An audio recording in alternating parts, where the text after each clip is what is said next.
Tertúlia. Meu boa tarde aí para todos e todas. Hoje é dia 7 de maio de 2011, sábado. O verbete é o 1922, 6 páginas, 50 logias e 12 máximos. O tema é tanatofobia. A especialidade é parapatologia. Quem redigiu o verbete aí com muito critério é o professor Álvares. Eu estou procurando os erros aqui, só achei 2 insignificantes até o momento. Eu peço a vocês para ver, que a gente não pode deixar isso passar assim. Você sabe que ele olha tudo quanto é erro, né? Definologia. A tanatofobia é o medo patológico ou a aversão em relação a algum processo referente à morte biológica ou primeira dessoma, alimentado pela consciência homem ou mulher, normalmente portadora de existência intrafísica trancada e ou inexpressiva, ou pela consciência na condição de parapsicose pós-dessomática. O medo exagerado do descarte do corpo físico, a negação irracional da morte biológica, a ignorância quanto à primeira dessoma, a tanatofobia ao modo de pai e mãe de todos os medos e fobias, a esquiva de contexto envolvendo a dessoma, a ansiedade crônica patrocinada pelo medo da desativação do soma, as psicopatologias advindas da tanatofobia,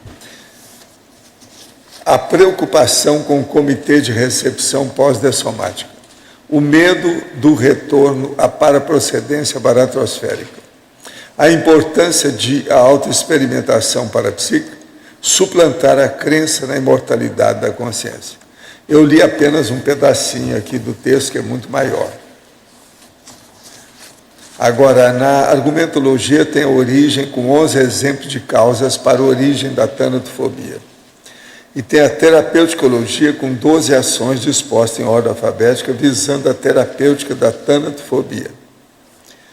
Na remissiologia, em 15 itens, nós destacamos bagagem pré-ressomática, choque consciencial, dessomática, dificuldade pós-dessomática e vida humana. Frase enfática. O autodomínio do estado vibracional e da projetabilidade lúcida, somados à prática de atividades tarísticas, entre elas a TENEPS, possibilitam a consciência, a autocura da tanatofobia. Parece, Rosa, que dessa vez você encontrou uma frase enfática 100%.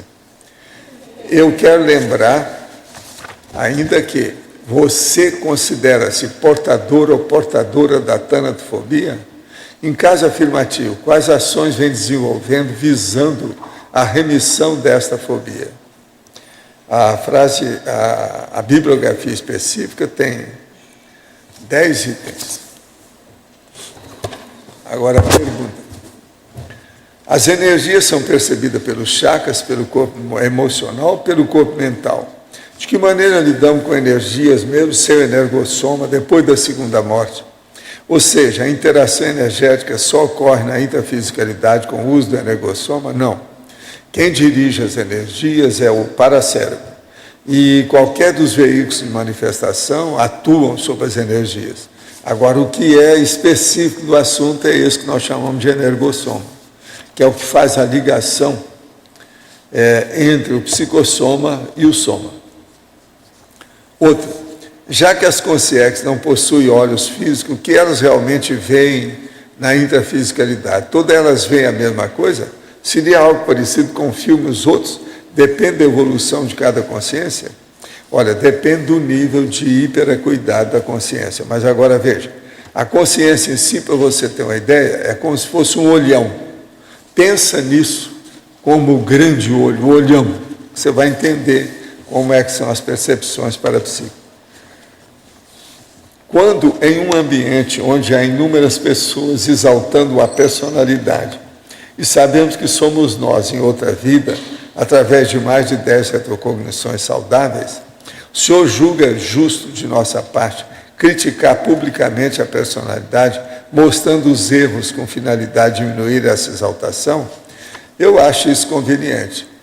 E tem casos que eu já vi na minha vida difíceis. Havia uma senhora no Rio de Janeiro, que eu já mostrei aqui numa tertúlia há algum tempo, que ela foi participar de uma instituição assistencial séria, e lá pelas tantas ela descobriu que ela tinha sido a fundadora da fundação, daquela instituição.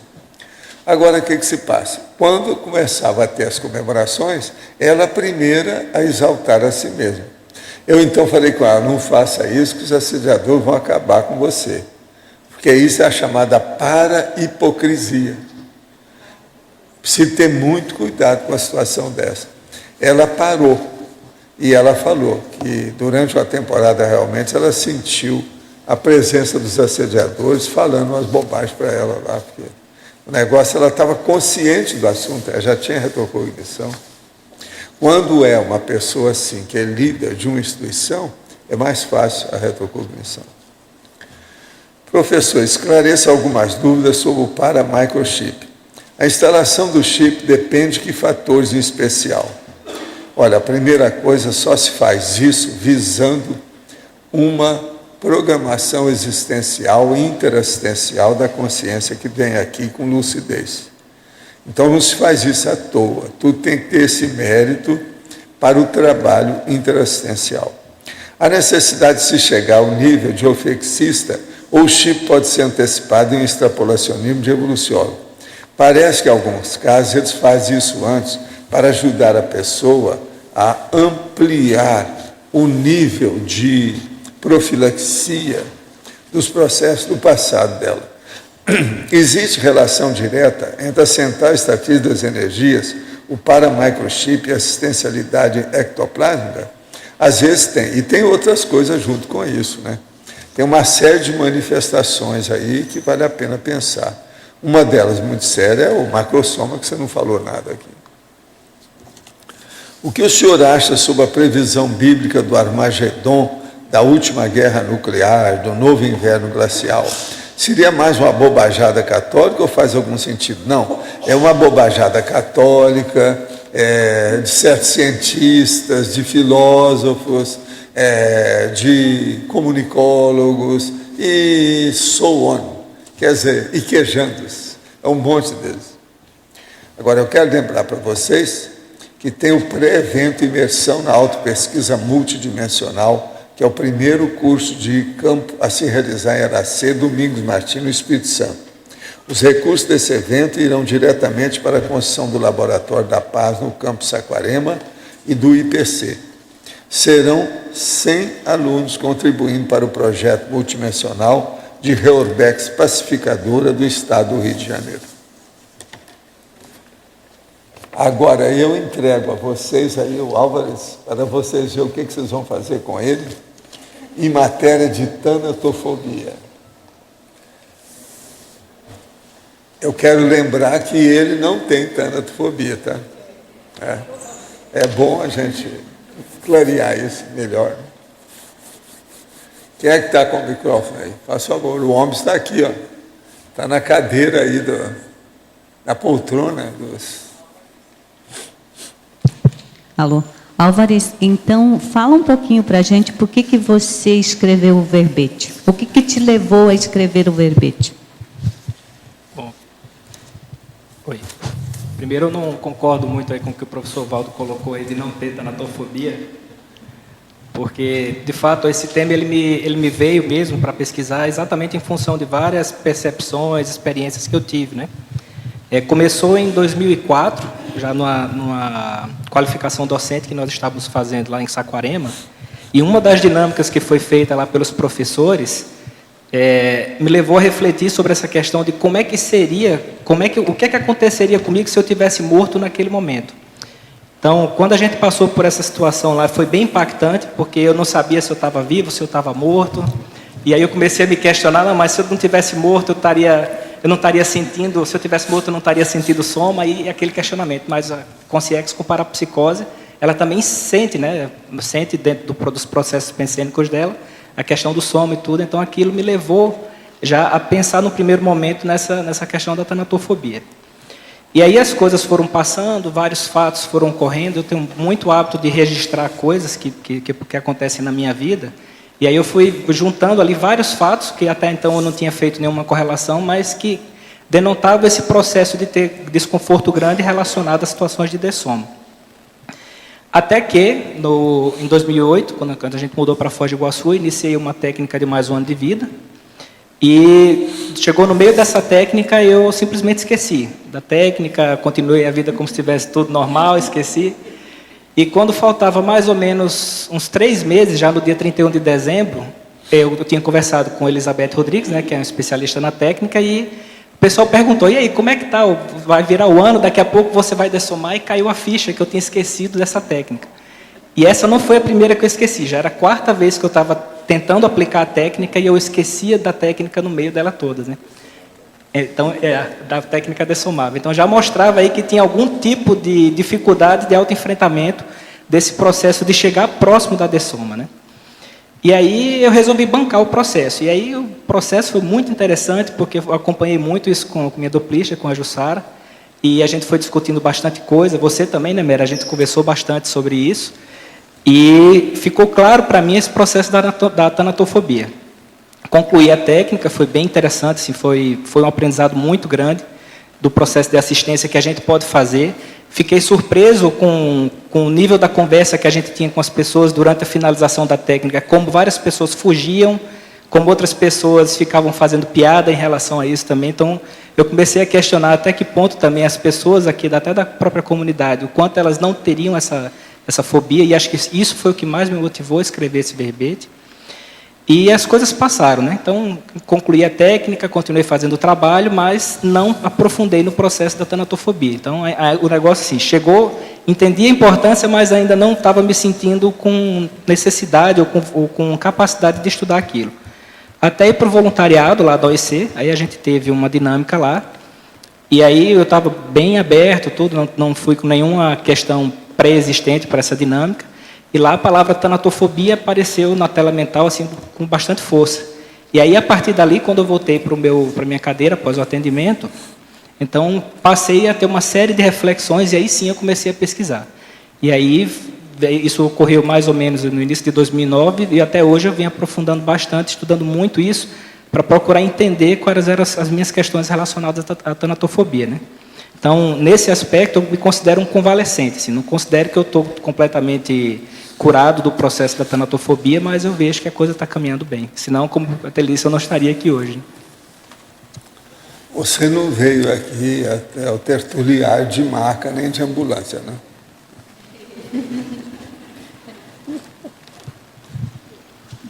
Aqui na parafatologia, na página 86... Na segunda linha, poderia falar um pouquinho, Álvares, ali sobre a preocupação com o comitê de recepção pós-dessomática? Essa questão da preocupação, eu vejo muito em função de quê? Porque, se vocês forem ver lá na argumentologia, a gente coloca várias causas, né, para a etiologia da dessomatofobia. E uma dessas causas está relacionada ao processo de coisas que a pessoa fez ou que ela deixou de fazer e com a cobrança que ela vai ter em função do que ela fez ou do que ela deixou de fazer. Então, ela, por exemplo, a pessoa passou cometendo uma série de atos anticosmoéticos no decorrer dessa vida e sabe que vai ser cobrada por isso de alguma forma, ela já está sentindo até. Então, fica aquela preocupação, tá? Pisei na bola aqui, será que eu vou ser cobrado depois por essas pessoas ou por outras consciências lá depois que dessomou? Entendeu? Então, seria mais ou menos isso aí. As pendências. Álvares, na primeira linha da página 86, da fatologia, tem ali o medo de errar. Eu ia perguntar qual a relação com a tanatofobia. Eu penso que você, na resposta anterior, você já falou um pouco da resposta. Mas, mesmo assim, você pode ampliar mais isso, a relação entre o medo de errar e a tanatofobia? O que eu vejo aí em relação à questão do erro, Rosa, tem vários aspectos que a gente pode elencar. O primeiro deles diz respeito à questão das retrovidas. Então, por exemplo, a pessoa que errou numa outra existência dela, errou feio, por exemplo, teve complicações sérias em função disso, ou, por exemplo, dessoma, ou ela foi afastada dos outros, do convívio, sofreu por causa disso. E aí, o que é que acontece? Aquilo vira um estigma, né, na condição dela, ela ressoma com essa condição, não aprofundou, não discutiu isso no período intermissivo, por exemplo, e aí quando ela ressoma que tem o choque biológico, ela volta a ter essa questão do medo de errar de novo, fica como se fosse um medo latente, até o momento que ela, uma fobia no caso, né? Até o momento que ela leva isso em consideração e ela começa a pesquisar. Outro aspecto que a gente pode colocar em relação ao medo de errar diz respeito já à questão da autoimagem idealizada, que a gente fala também sobre isso em algumas linhas atrás, aí na fatologia. Que para aquela pessoa que ela cria uma imagem, né, uma autoimagem distorcida de ser perfeito, de querer passar aquela imagem de aquela pessoa muito certinha, então o medo de errar surge aí como um problema muito sério também. E aí, no caso, a morte seria uma morte simbólica, que seria a morte da autoimagem idealizada dela, entendeu? Daquela imagem da pessoa perfeita que ela criou. E também um outro ponto também, né? A pessoa errou no passado, está sendo cobrada por isso hoje em dia, por exemplo, e aí ela tem um medo muito grande de errar para não aumentar a lista de credores dela para o futuro, né? Então tem uma série de coisas aí que a gente pode trazer. Álvares, aqui no A. Na fatologia, página 86, 7ª linha. Pendências intrafísicas pessoais negligenciadas. Você pode comentar um pouco, por favor? Essa questão das pendências, o que é que a gente vê aí? Que essas pendências intrafísicas, elas normalmente podem ser tanto causa quanto consequência do processo da tanatofobia dela, ou da dessomatofobia, né? Então, é aquela pessoa que, em função da fobia, ela deixa de fazer uma série de coisas que seriam importantes, e aí essas pendências elas vão se avolumando dentro do processo dela, e aí isso vai causar problema. É interessante a gente ver aqui, em relação a essa questão das pendências, que tem muitas pessoas que passam mesmo por essa dificuldade, né, para mim, esse foi um ponto mais sério relacionado à tanatofobia hoje em dia, porque, em função do medo de errar, várias coisas foram ficando negligenciadas e isso causa problema para a pessoa depois. Entendeu? Então, essa questão das pendências, elas podem trazer problema para a pessoa, porque ela vai começar a ver essas pendências se avolumando, o tempo vai reduzindo, e aí ela não sabe se vai conseguir encaminhar isso a tempo, se ela vai ter problema depois que ela dessomar por causa disso. Álvares, por favor, aqui no A, é Magda. Na patologia, na 6ª linha, a dificuldade dos profissionais de saúde em lidar com a dessoma. Você pode falar um pouco, por favor? Sim. Quem aborda bastante isso, tem duas autoras que falam bastante sobre isso, uma delas é a Elizabeth Kubler-Ross, e aqui no Brasil a gente tem a Maria Júlia Kovacs. Elas pesquisaram bastante sobre essa questão, né, da dificuldade que os profissionais de saúde têm em lidar com essa questão do medo da morte. Por quê? Porque todo profissional de saúde, ele, em tese, ele é formado para salvar vidas. Então, criou-se um paradigma complicado, porque a pessoa ela tem que trabalhar para salvar a vida a todo custo, só que tem uma hora que a dessoma ela é inevitável. E aí o profissional ele tem dificuldade, tanto porque isso pode afetar a questão da imagem dele quanto profissional, mas também a gente pode trazer uma outra vertente também. Cada dessoma que acontece próximo àquele profissional está demonstrando para ele também o próprio processo da dessoma, da finitude, que a medicina ela não é uma panaceia universal, ela não vai resolver o problema de todo mundo, ninguém vai viver eternamente. Então aquilo ali coloca ele em contato também com a própria possibilidade de dessoma futura. Então acaba sendo um problema muito grande, né? E tanto a Elizabeth Kubler-Ross como a Maria Júlia, elas falam de uma questão de uma mudança de paradigma, que é da mudança de paradigma do curar para a mudança para a questão do cuidar. O curar é aquela história de manter a pessoa viva a todo custo. E o cuidar é você tentar ajudar a pessoa na necessidade dela. Então, essa necessidade não necessariamente vai ser prolongar a existência dela. Vai ser dar uma qualidade, um conforto para que ela possa ter uma vida melhor, o melhor possível até o momento da dessoma dela. Você se respondi? Álvares, no A, Tânia Guimarães. É o último item da sua parafatologia, na página 86. Você podia falar um pouco dessa, suplantar a crença na imortalidade da consciência? Interessante, Tânia, essa questão aí. A semana retrasada eu estava lendo um documentário do Espiritismo, onde uma figura proeminente lá falava da questão do Espiritismo consolador, que ajuda a pessoa a entender esse processo da dessoma e que aí ela já não vai ter esse medo da morte. Ainda mais o cara fala mais desse jeito, assim. E aí o que é que a gente vê? Que o conhecimento em si só, ele não gera o processo da extinção da tanatofobia. Então, o professor Valdo já vem falando várias vezes que eu perguntei isso em tertúlia, ele já vem trazendo isso, realmente é uma condição básica, que a pessoa ela precisa experimentar, ela precisa vivenciar essa questão das múltiplas dimensões, ter acesso a informações de vidas passadas dela, para ela compreender que ela não morreu, não vai ser a última vez que ela vai morrer, nem foi a primeira vez que ela nasceu e teve várias outras vidas para trás. Então, essa questão da experiência autopersuasiva. Se ela não passa por isso, é muito difícil a gente ter uma condição da tanatofobia ser resolvida. Entendido? Sim. A consciência não é imortal, não é eterna. Nós vamos chegar até a consciência livre. Como é que é suplantar, superar? É a crença, quer dizer, você está colocando superar a crença. Isso. Mas nós vamos chegar à consciência livre, vamos continuar a ser consciência. Não tem alguma coisa aí? Porque quando eu li isso, me deu uma confusão. Seria suplantar a crença. Suplantar na imortalidade da consciência. A crença, acho que talvez colocar itálico para ficar mais compreensível para você, mas colocar, suplantar a crença mesmo. A crença, porque a consciência é imortal, é eterna. Colocar o itálico fica mais... Clarifica, porque é a crença. Você está querendo chamar a atenção, suplantar a crença, né, religiosa. Você quer que põe então itálico? Eletronótica. Acho que colocar Agora, itálico. gente, é bom vocês olharem os erros dele. Pode ser um erro bonito, pode ser erro feio, mas é bom ver algum erro. Que ele agora está até com a assessora dele, que já se instalou ali, para ver o que pode fazer. Vocês não vão deixar passar isso assim, em brancas nuvens. Álvares, obrigada. Hein?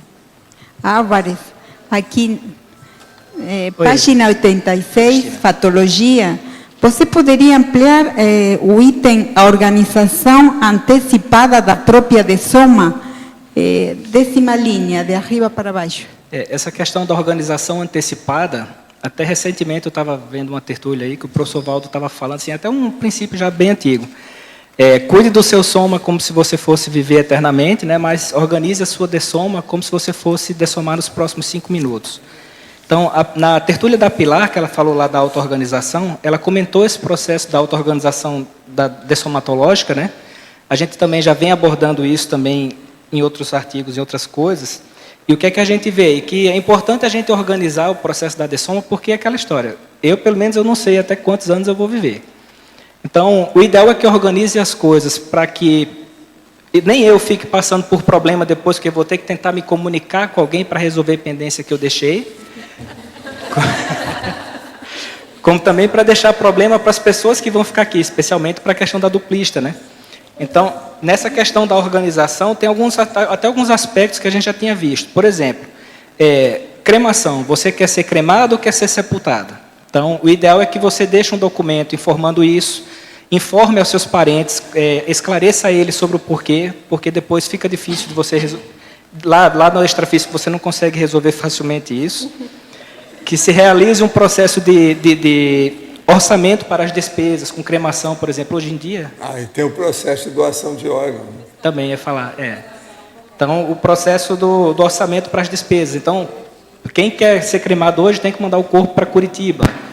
Na época que eu fiz essa técnica de 2008, eu vi lá que aproximadamente R$8.000 o processo de envio do corpo e o processo de cremação. Então, opa, melhorou. Já estão fazendo o crematório aí, né? Estão estudando o caso. Porque eles não querem que depois que morra, que o cadáver vai ficar poluído se ir para outra cidade.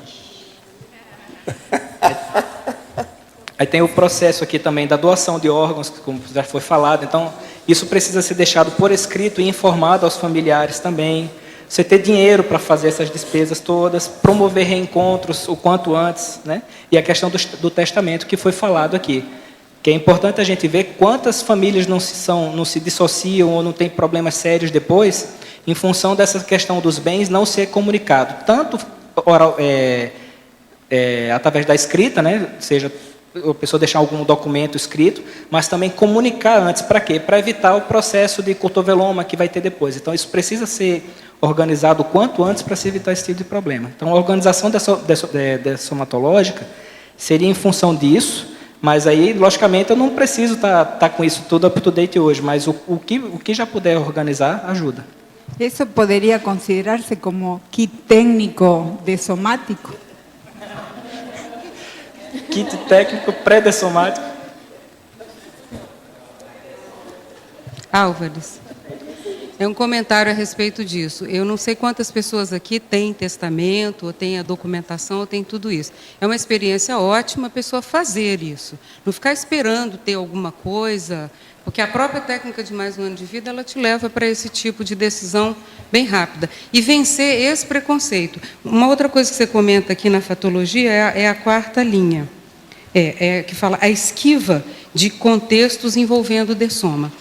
É uma experiência assim, que eu acho que vale a pena colocar, que é da psicologia, é que quando uma pessoa assim, saudável, dinâmica, cheia de energia, produtiva, ela fica doente ou tem um problema de saúde, todo mundo some. Por quê? De medo, porque o próximo pode ser ele. E isso é uma coisa muito séria para se observar, como tanatofobia sutil. É bem sutil. Mas ela está lá pontuando que a pessoa está morrendo de medo de perguntar se é grave, se você vai morrer, se tem alguma coisa, porque o próximo da fila pode ser ela. A fila anda. Então, essa questão da tanatofobia sutil, medo da dessoma, ela precisa ser encarada de uma forma muito mais séria e, em vez da gente ficar sorrindo ou achando engraçado, mergulhar fundo nisso, porque é uma coisa bem séria e fazer a experiência de escrever um testamento é uma coisa ótima, vacina muita coisa, mesmo que você não tenha nada para dar, mas você pode ter seus livros, por exemplo, é o meu caso. Então, dou os livros, meus livros vão para fulano, esse aparelho de tal assim, foi fulano que me emprestou, favor devolver, para não ficar com uma pendência. Você tem uma coisa, tem outra. Então, é muito interessante pensar nisso como técnica de perda do medo da dessoma. É interessante você trazer essa questão do humor, Marla, porque realmente a gente vê muito isso, a questão das pessoas que fazem piada ou diante de situação desse... Não, é exatamente isso, é a questão do desconforto da pessoa diante do problema. Escuta, existe também a cápsula do cadáver, do caixão. Você já viu falar nisso? Cortar o DNA dele. Isso. Também existe isso aí, que é bom, né? Isso, já que você está falando tudo, é a cápsula do caixão. Álvarez, aqui. Está bem alto. Você aprofundou sobre a noção da natofobia em outras culturas, além, por exemplo, a cultura ocidental tem uma visão da morte diferente à cultura oriental. Você chegou a pesquisar, tirou algumas conclusões sobre as diferentes visões da morte entre as diferentes culturas? O que eu cheguei a aprofundar foi em alguns livros que eu pesquisei, onde os autores falavam principalmente dessas culturas que são pré-industriais, né? Vamos falar assim, são culturas que elas não são tão influenciadas pelo processo da tecnologia ou da questão ocidental que a gente tem hoje. E aí nessas culturas, o que é que eles falam? Que no geral as pessoas elas têm um nível de aceitação maior, primeiro porque é o seguinte, não tem essa condição da negação da morte, né? As pessoas elas vivem com essa condição no seu dia a dia, parente está morrendo do lado, às vezes está a família toda reunida, os cuidados muitas vezes são feitos dentro de casa, existe a questão dos rituais, onde as pessoas participam desses rituais, inclusive às vezes até manipulando o próprio cadáver, né? Então a gente vê que existem várias condições nesse sentido. O problema maior mesmo que a gente vê relacionado à tanatofobia é em relação à questão da cultura ocidental mesmo. Por quê? Porque se criou essa condição do afastamento da condição da morte, né? E as pessoas elas estão cada vez mais preocupadas em viver, e cada vez mais desinteressadas com a questão do processo da dessoma. Tá? Mas a gente vê, por exemplo, já desde lá do Tibete, por exemplo, que eles têm aquela questão do livro tibetano dos mortos, né? Que eles falam também lá todo o processo, como é que vai, como é que a consciência ela vai precisar se comportar ou o que é que ela vai precisar fazer depois da dessoma, e isso é estudado, as pessoas conversam às vezes sobre isso também. Então, eu não consegui aprofundar muita coisa, mas o que eles falam bem claras dessa questão seguinte, são das sociedades pré-industriais, ditas arcaicas, né, que eles chamam, ou até primitivas, e a questão das sociedades industriais ou econômicas. Ajudou? Aqui, ó, Álvares. Ali na página 86, na parafatologia,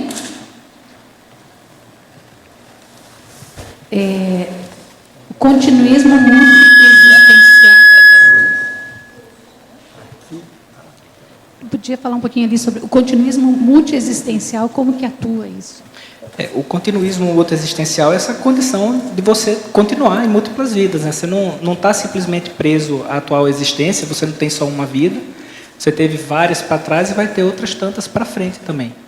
E aí, nesse continuismo, a gente pode colocar o processo de autorrevezamento, antepassado de si mesmo, entendeu? Aquele processo todo aí que a gente precisa cuidar. Tá, eu tenho mais uma pergunta.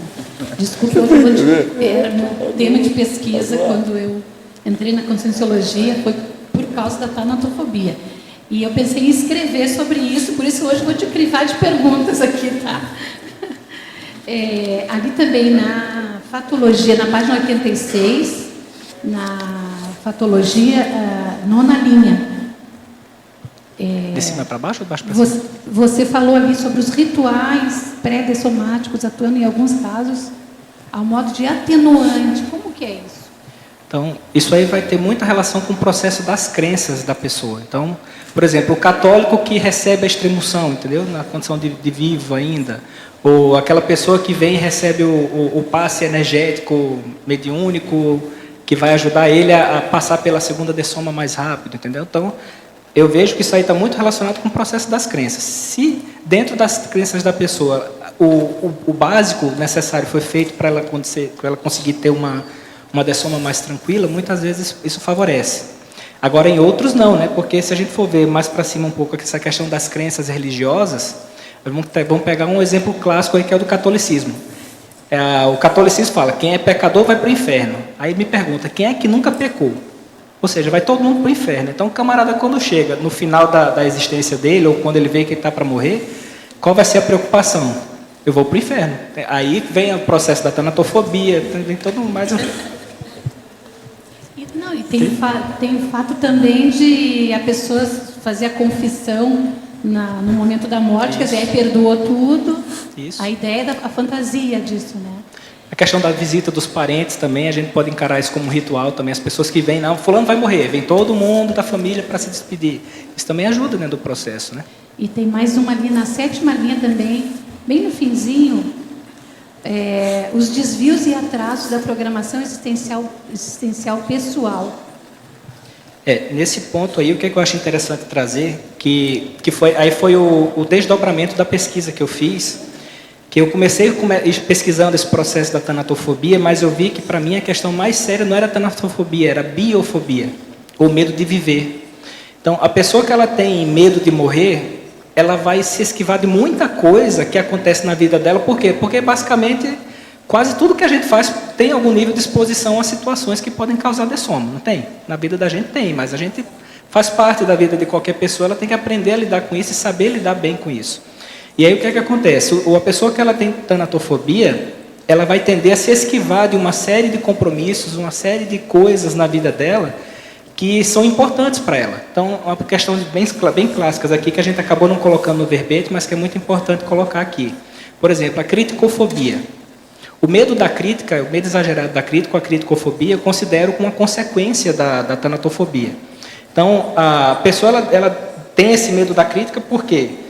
Como é que ela se apresenta isso? Medo de se expor, medo de se posicionar, medo de escrever, de publicar aquilo que ela pensa, medo de debates, medo de mostrar que veio. Então, a pessoa com medo da morte, ela não vive.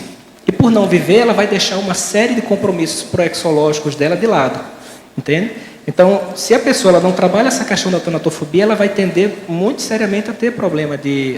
Mas olha, uma das coisas sérias também que a televisão tem mostrado toda hora e todo dia é sair à rua. No Rio de Janeiro, São Paulo, é um perigo. Sair à rua. Ela está um pouco mais fundamentada. Outra coisa, eu não estou falando por causa de inundação, não. Tem outros motivos. Não é fácil. Você sabe que eu sempre conto aquela história do grande executivo lá de Roma, né? Ele sempre estava trabalhando entre a casa dele e o escritório, e vinha. Então, um dia, na hora de sair, a mulher dele fala, na sala, ele já estava com a pastinha, com o chapéu na cabeça, tudo para ir, todo engravatado. Ela olha para o lado dele e fala assim, olha, cuidado na hora de você sair, sabe? Porque o fulano passou um carro em cima dele, estava no passeio, passou um carro em cima dele. Cuidado que você vai sair agora, vai pegar o carro, vai ver as coisas, olha o que vai acontecer. Aí o homem estava sentado na poltrona e começou a pensar no que podia acontecer com ele na hora que saísse da rua. Ele foi embora para o sanatório, internaram o cara, ele ficou doido. Então ele começou a pensar, a marquise da rua tal pode cair na minha cabeça. O cachorro daquela casa lá vai me pegar. E por aí vai, daí a pouco eu não saiu mais de casa. Agora, no Rio, em São Paulo, por exemplo, em São Paulo, se o povo vê o Brasil urgente do Datena, todo mundo vai dar pena de sair na rua, não vai querer enfrentar a situação. O Tribuna da Massa aqui em Foz também. Pois é. Agora aqui, em julho eu farei a consciência terapia e logo em seguida tenho uma viagem internacional. Existe algum impeditivo para viajar após a consciência terapia? Eu não tenho problema algum. Ao que me sabe, que eu sei, não tem nada. Você está se locomovendo direito? Os membros inferiores estão funcionais? Né? Outro, para você. Em Citaciologia, página 85. Poderia explicar melhor a citação de Abraham, a Santa Clara? O homem que morre antes de morrer não morre quando morre?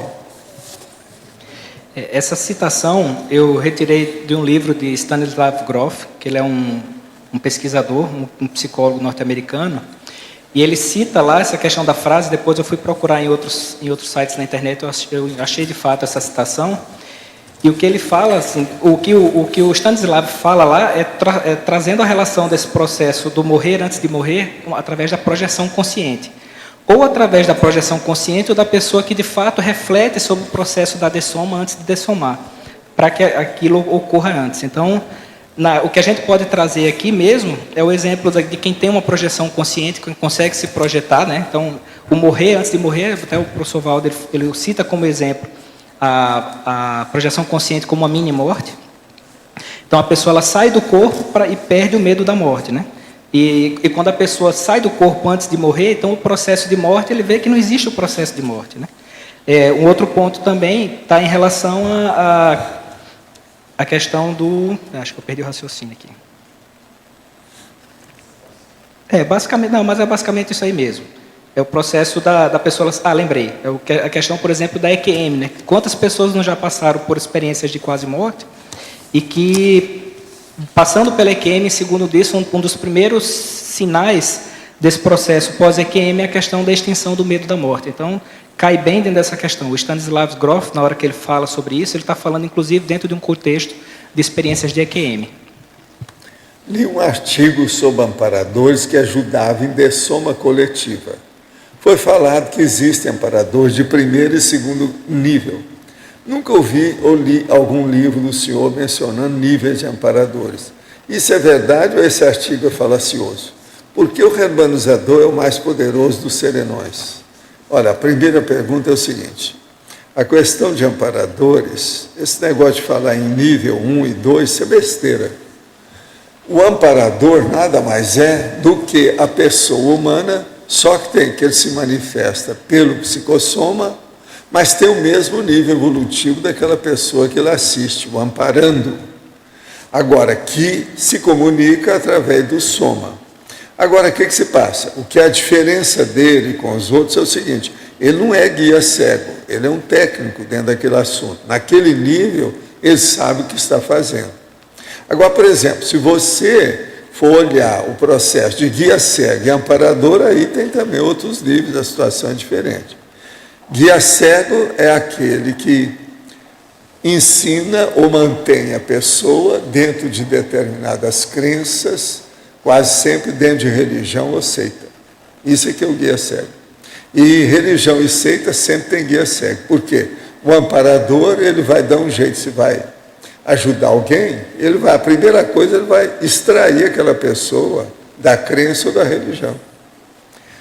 Agora, por que o reurbanizador é o mais poderoso dos serenões? Olha, o processo é o seguinte, eu não afirmo isso para todo mundo, não. Vai investigar e ver o que você acha.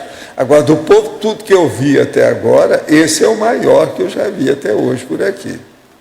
Devido ao processo da energia e até o trabalho que ele faz, o resultado dele em matéria de Heurbeck. Ele é impressionante. Outro, há 17 anos morreu o piloto Ayrton Senna. Muita coisa se falou sobre seus últimos momentos. Comentou sobre possíveis assédios, a sua coragem exacerbada e a possibilidade dele ter falhado, e com isso provocado o acidente. O senhor teve alguma informação sobre a dessoma dele? Não, não tive. A única coisa que eu sei é o seguinte, ele fez uma declaração numa revista, fez uma entrevista, que ele mostrou que esteve fora do corpo.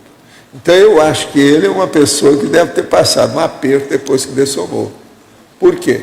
Se ele admitia a projeção consciente e continuava a correr, que é um processo de riscomania, ele estava duplamente errado. Então, se ele morreu devido a esse duplo erro, esse aí é um erro feio, esse não é erro bonito, viu? Então, o problema todo é um caso que deve ter passado algum aperto com isso aí. Agora, penso que apesar de sua profissão ser muito perigosa e inútil do ponto de vista assistencial, ele era generoso e suas declarações sempre levaram força e motivação para o público. Teria ele errado em permanecer na carreira de piloto, com tantos problemas que surgiram naquele ano? Poderia estar sendo avisado do perigo iminente de morte e hoje estaria ele agindo assistencialmente por aqui? Olha, é bem possível, né? De qualquer maneira, o que a gente percebe é isso. Qualquer coisa você olha, que é aquela revista de sexo que ele deu. Entende? Playboy. É só olhar lá que tem, eu mesmo falei sobre essa revista e essa entrevista. Foi uma das vezes que eu fui estudar a revista Playboy. Descobri a entrevista dele. Agora, que é esquisito, né? A riscomania, processo de Fórmula 1 é riscomania, não tem jeito de minorar essa condição, né? É interessante trazer essa questão da riscomania, porque a gente vê que muitos casos de tanatofobia estão relacionados com a riscomania também. Então, uma atitude meio paradoxal, a pessoa ela se expor à questão da morte, né, através das atividades de alto risco, e a gente vê que muitas vezes é assim, pela questão assim, a pessoa ela teme aquele processo da morte, mas ela busca aquilo ali para mostrar que ela consegue vencer. Aí tem o processo da atração e tem também assim, não, agora, eu consigo vencer. O nome disso é masoquismo. Já é muito antigo isso aí, o povo já sabe. Ou na psicanálise eles chamam de mecanismo de defesa da formação reativa, né? Professor Valdo, aqui no BO. Engatando a pergunta sobre amparador, bom, primeiramente quero agradecer aí a boa receptividade que eu tive. Hoje eu estou voltando para São Bernardo do Campo, São Paulo, e agradecer ao senhor, ao Pedro, ao Cátia, ao Loche, principalmente ao Loche, por ter me suportado lá na Apex. Tem uma pergunta sobre amparador.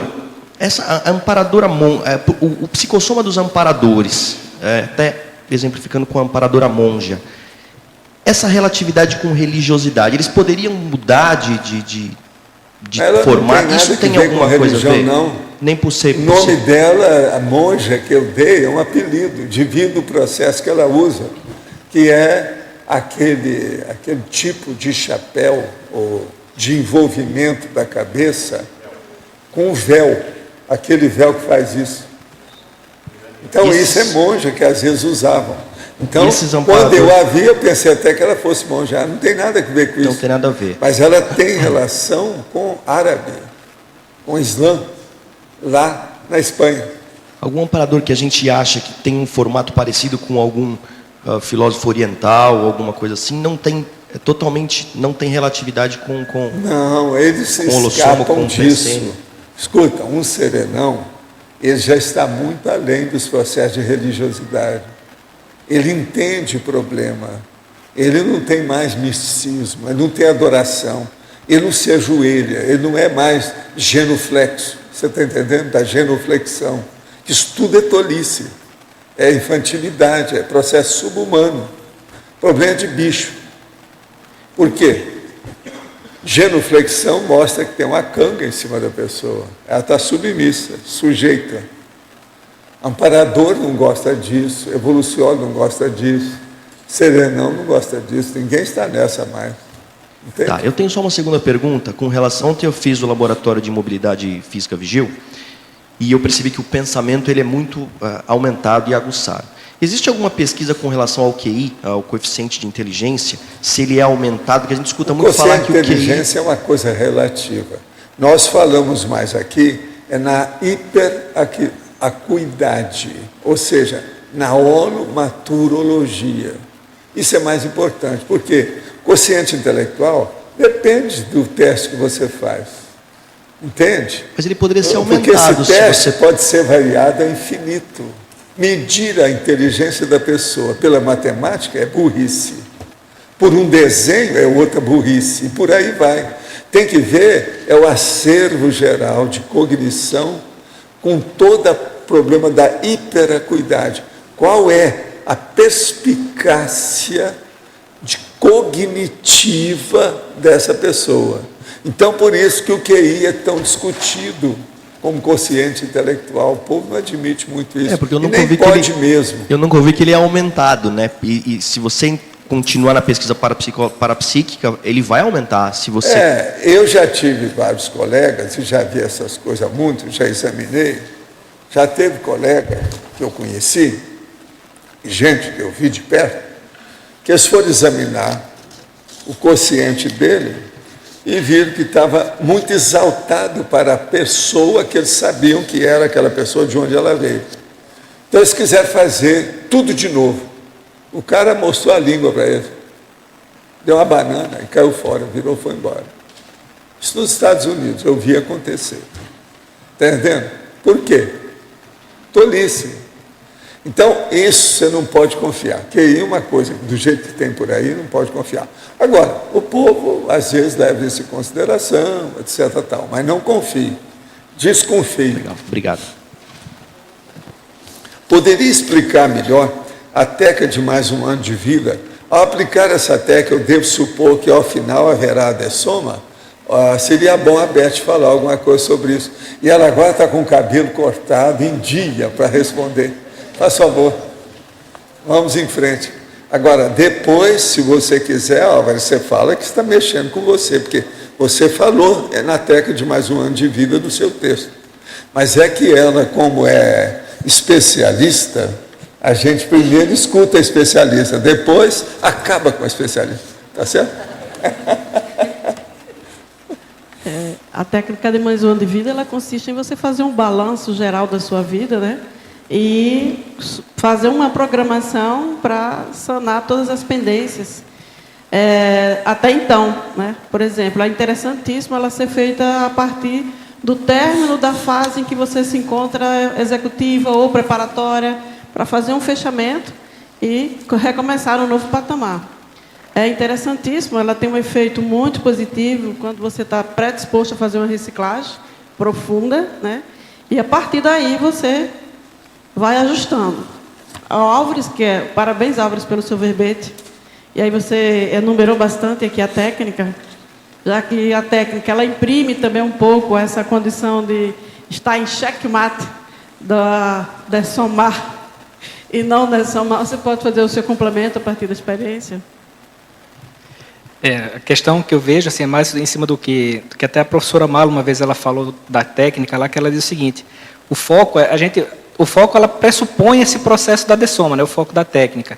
Mas o principal mesmo não é a gente focar na questão da dessoma, mas focar na realização do que a gente vai fazer dentro da técnica.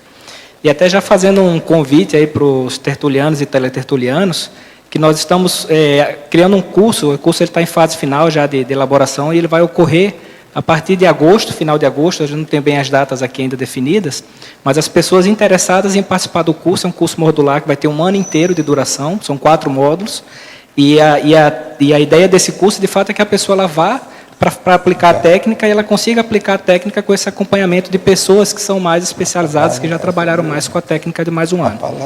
Mas é isso mesmo. O curso se chama Curso Técnica de Mais um Ano de Vida. Pode se ligar aqui para o CAEC para se obter mais informações. E quando você está aplicando a técnica, você entra num holopensene de dinamização da sua vida. Então, você entra num fluxo, né, de agilização para a conclusão da sua programação. Isso, e só reforçando, a pessoa não dessoma no final da técnica, né? Estamos aqui, né, Álvares? Álvares, também quero fazer uma divulgação, que é o Colégio Invisível da Dessomatologia. Para quem não conhece, dessomatologia é a área de especialidade que estuda a tanatologia, como é dessoma na conscienciologia.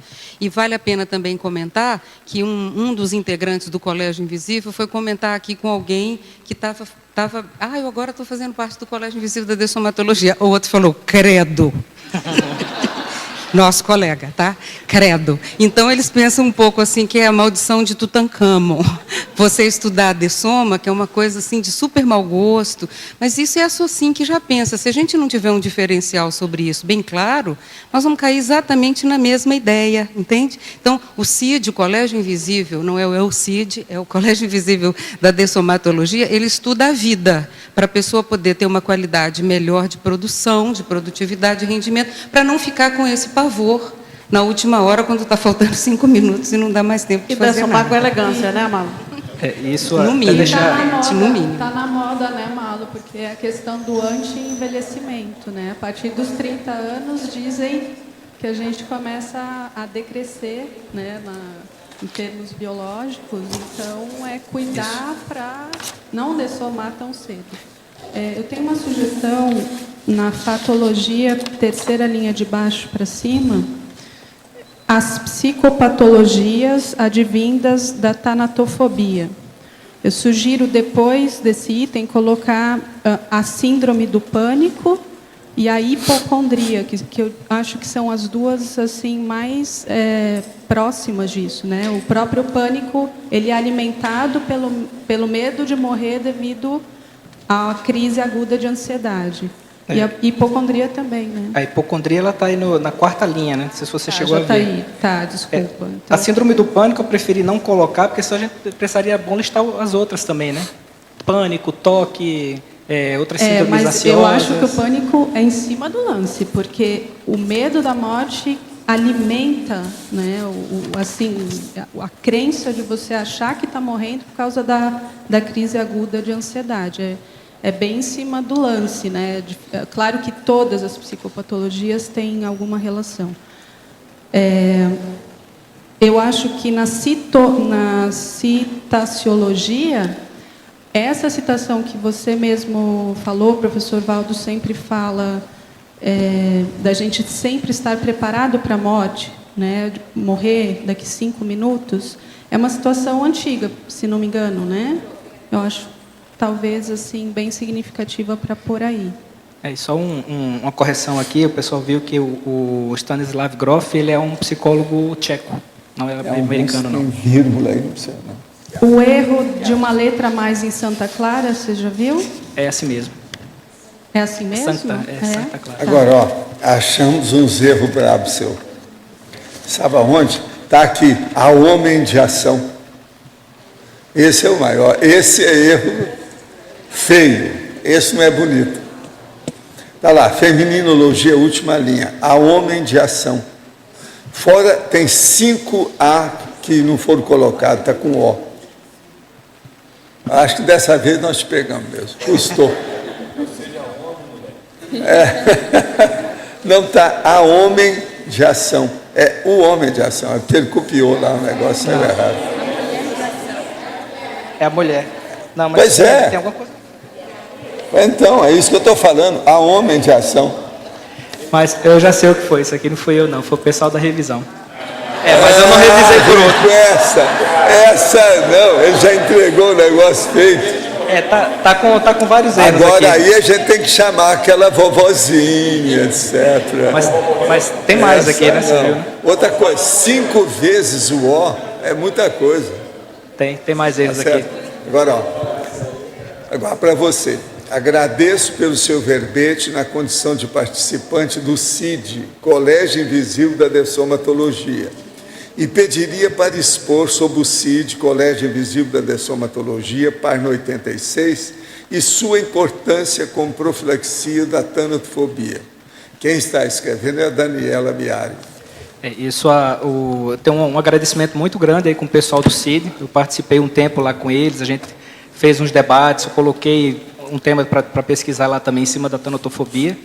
E o CID, de fato, ele tem essa importância muito grande para ajudar nesse processo de entendimento do que é a dessoma, para que a pessoa ela possa entender o que é o processo da vida, do viver, e principalmente para desmistificar esse processo da dessoma. É interessante mesmo a gente ver isso que a professora Malo falou, que quando as pessoas pensam, não, mas você está estudando esse tipo de coisa, está falando sobre morte, eu fiz, não, a gente não está falando simplesmente de morte.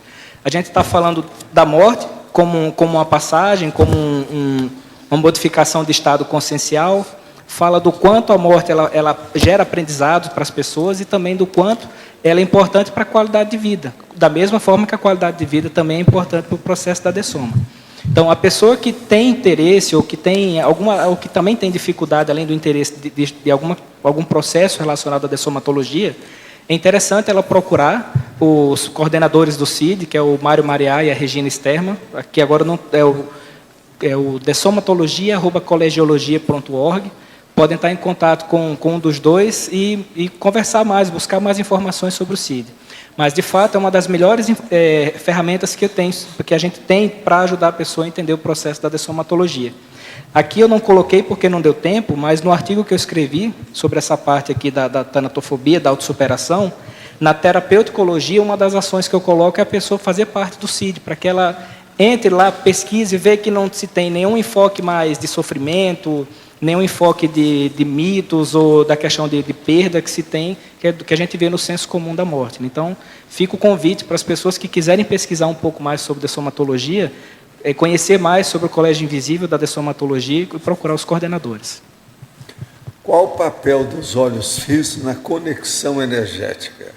Por que, quando temos contato olho a olho, a ligação energética ocorre com mais facilidade? Existe alguma faculdade para a psique relacionada ao contato de olhos? Lembro-me da antiga frase, os olhos são a janela da alma. Sim, o processo é o seguinte, o próprio olho, às vezes, ele tem processo luminoso. O povo não gosta que a gente fala nisso, mas a verdade é isso. Há reflexão dentro do processo ocular. E outra coisa, existe até o processo da triscagem, que é baseado nos olhos, além do processo da sampaku, que o povo fala. Quer dizer, o processo do olho realmente influi.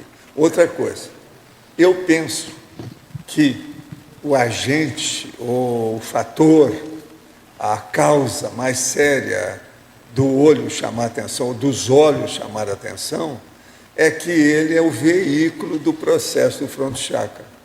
Então a pessoa olha, na hora que ela olha, quase sempre, está endereçando a energia que está saindo do fronto chakra junto.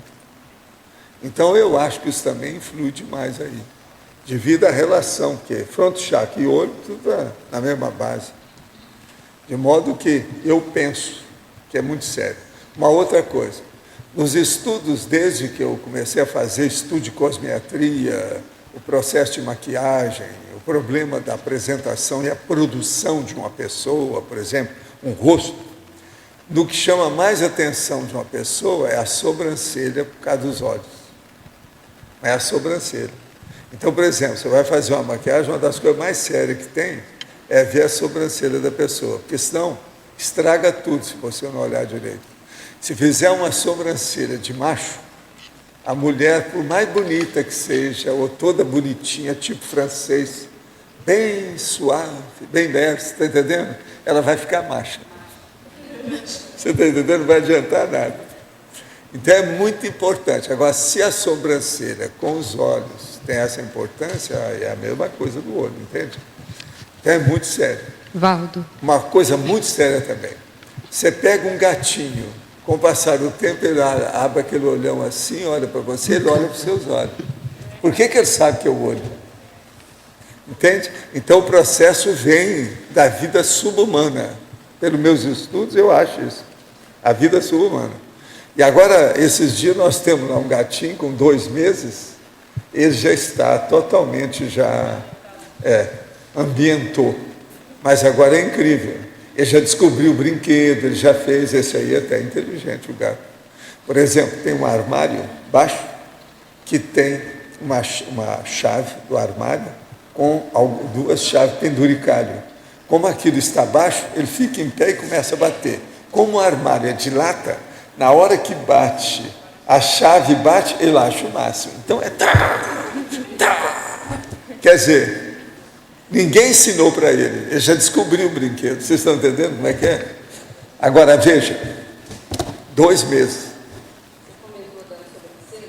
Fator que chama a atenção, quem quiser ver um exemplo de beleza, assim, de simetria, pode ver aquela atriz Kim Novak, que tinha uma dos olhos, sobrancelhas mais esteticamente perfeitos de todos os tempos. A Kim Novak é que trabalhou lá com o homem que caiu lá da janela. Hitchcock. O Hitchcock. Né? Vértigo. Não, o nosso corpo amigo que cai. Vamos ver como exemplo. Vértigo. Agora, olha, essa mulher era fora de série. Agora, nos meus estudos em Hollywood, eles falavam que ela tinha... Não, nada disso. Ela tinha o QI baixo. É tanto que você vê, não apareceu nada. Então, ela era aquilo que a gente chamava de bambua vestida. Ela era burrinha. Por isso que não apareceu nas coisas. Isso eu ouvi, porque eu também era impressionado com ela. Então, eu perguntei essas atrizes todas para ver como é que era, tudo. Por exemplo, uma que eu perguntei, agora eu estava olhando para ver, é a Peg. A Peg era impressionante como atriz, mas essa é antiga. Mas impressionante como personalidade. Agora, ela pegou para mim na internet, recente, e eles falam lá do processo da PEG. A PEG é impressionante. Você não sabia nada dela, né? Fala aí alguma coisa dela para Malu. PEG wood, quer dizer, PEG madeira. Sabe como é que é?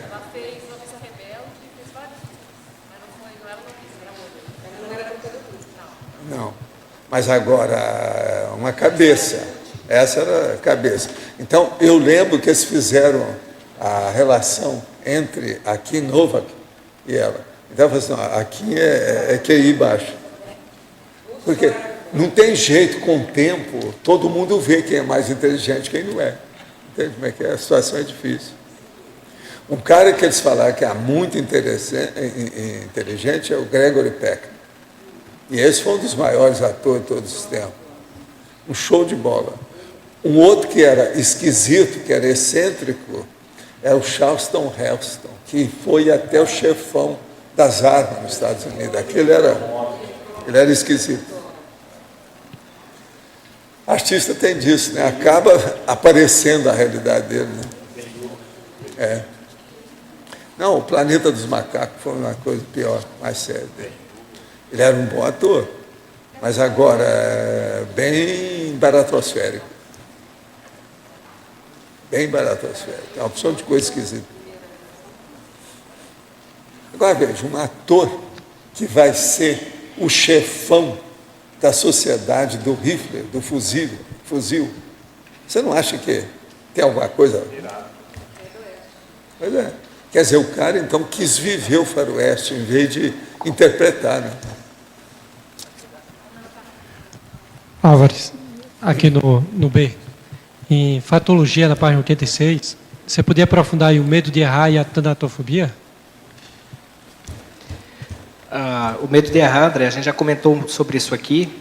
A gente está falando da questão do medo de errar quando a pessoa, por exemplo, ela errou em vidas passadas, e aí na atual existência, agora quando ela volta, não soube elaborar aquilo de uma forma mais coerente, melhor, e aí quando ela chega nessa vida, ela tem essa dificuldade de lidar com a questão dos erros.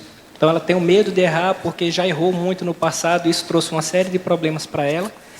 E aí, o que é que acontece? Ela tem medo de errar e de, por exemplo, chegar a morrer. Algumas pessoas erraram feio e foram punidas com a morte, em função dos erros que cometeram, né? Então, a pessoa ela pode ter essa vida aqui, chegar de novo com esse medo de errar e acabar sendo morto de novo, ou errar e perder a questão da imagem. A gente falou da questão do perfeccionismo também, aquela pessoa que cria uma autoimagem distorcida, né, de ser perfeito, e aí o erro mostra para ela que ela não é perfeita. Então, a questão da dessoma da autoimagem idealizada dela também.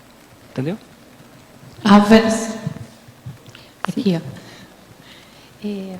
Você tem uma pesquisa ou uma estimativa assim de quantidade de questionário, algum estudo sobre o percentual da tanatofobia no mundo, no povo, como que é isso? Eu acho que eu entro no IBGE da Rosa aqui, 99,9%. É porque eu entendo o seguinte: se a gente entende que o processo da tanatofobia ele se extingue com a questão de uma vida mais cosmoética, de uma vida multidimensional, que é autopersuasiva, que a pessoa ela tem uma condição de vivência mais ortopensênica, vamos dizer assim. Então, quantas pessoas conseguem fazer isso hoje em dia, entendeu? Quantas pessoas têm uma boa interação com a multidimensionalidade? Então, eu acho que isso aí seriam alguns parâmetros para a gente prever, mas eu não faço a menor ideia. Agora, imagine que seja muita gente mesmo. O que você acha, professor?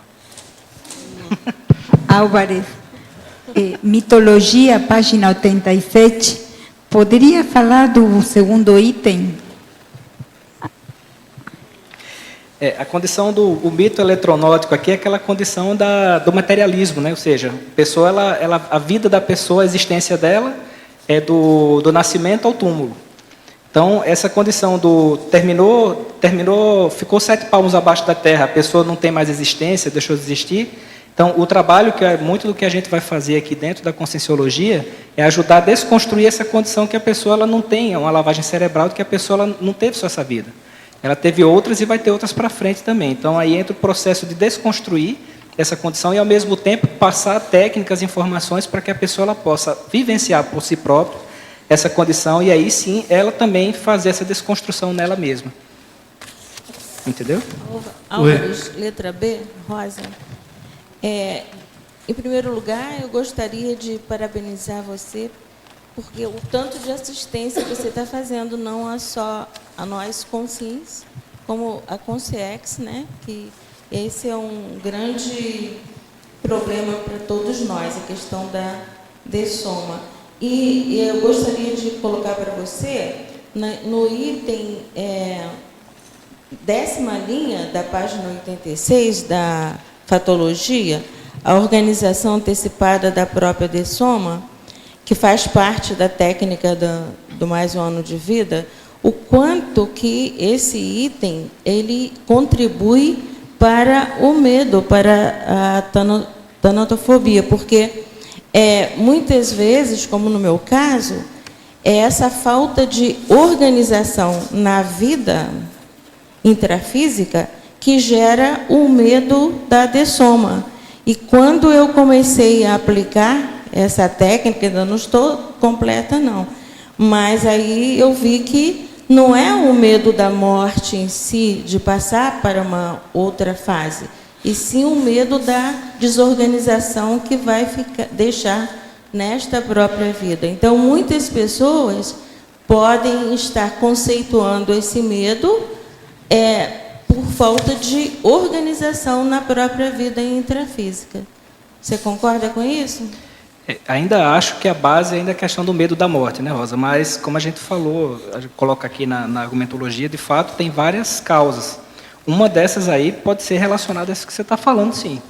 Então, quanto mais a gente puder organizar isso com o tempo, com antecedência, para a gente não ser pego com uma situação de surpresa, melhor, né?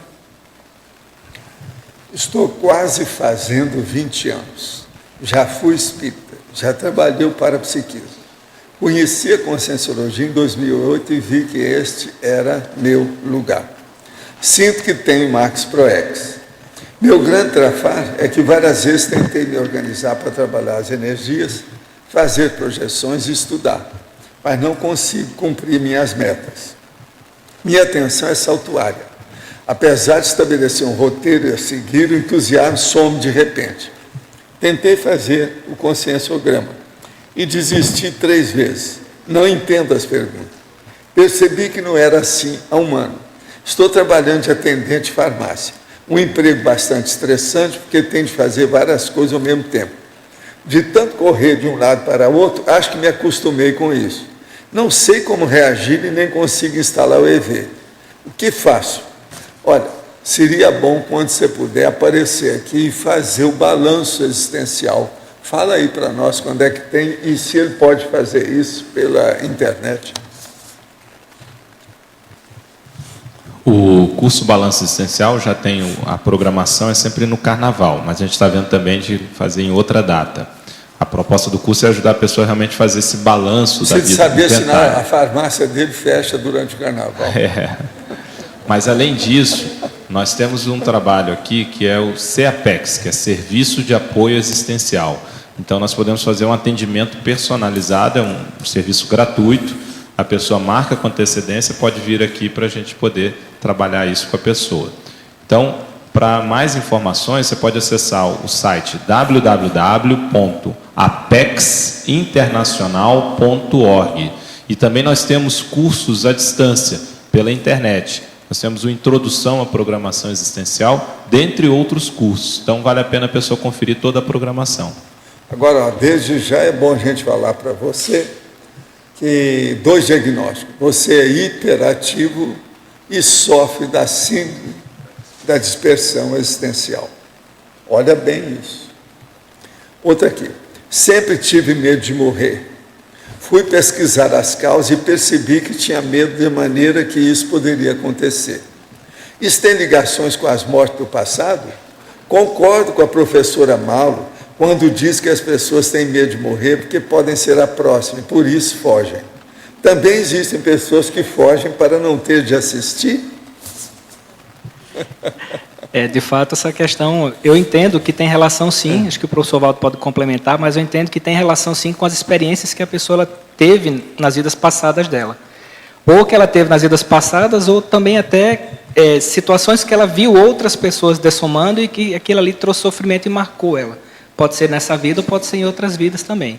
Então, acho que eu vejo essas duas questões. Né? Professor Álvares, poderia discorrer a respeito do paradoxo do homem ou mulher, conscienciólogo ou conscienciólogo, tanatofóbico e a possibilidade de inclusão em paradoxologia? Esse é o Carlos Sprenger que está escrevendo.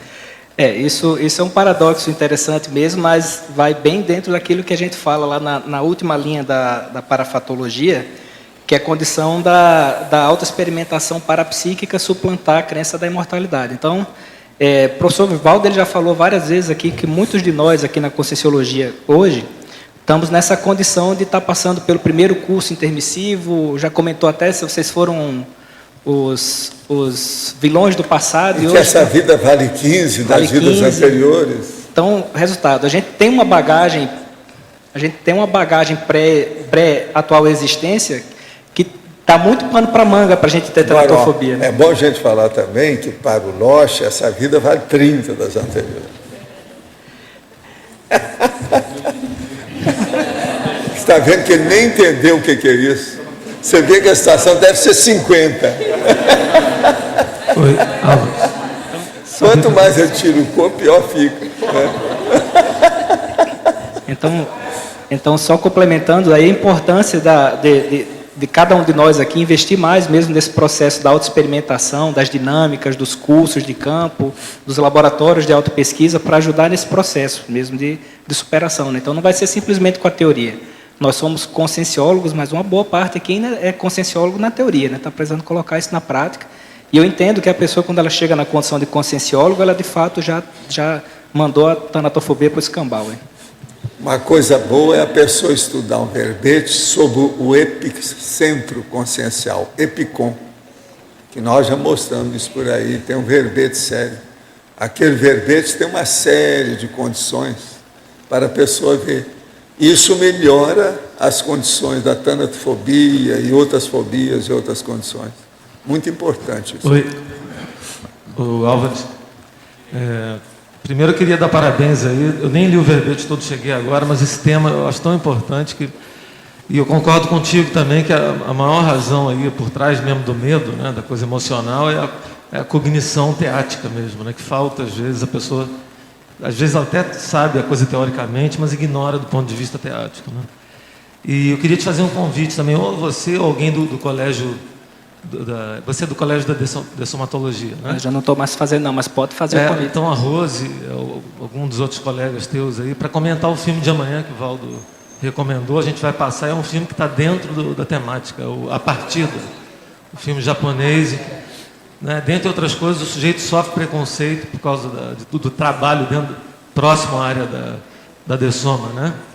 E fica aí o convite. Então, Eu já assisti esse filme, ele é bastante interessante, tanto por essa questão do processo da estigmatização de quem trabalha com dessoma, como também os processos e os rituais que se tem lá. Achei bem interessante isso. A gente fala dos rituais pré-dessomáticos, mas ali também tem os peridessomáticos, ali daquela consciência que está indo, e principalmente para quem fica, né, que tem a questão da lavagem do corpo.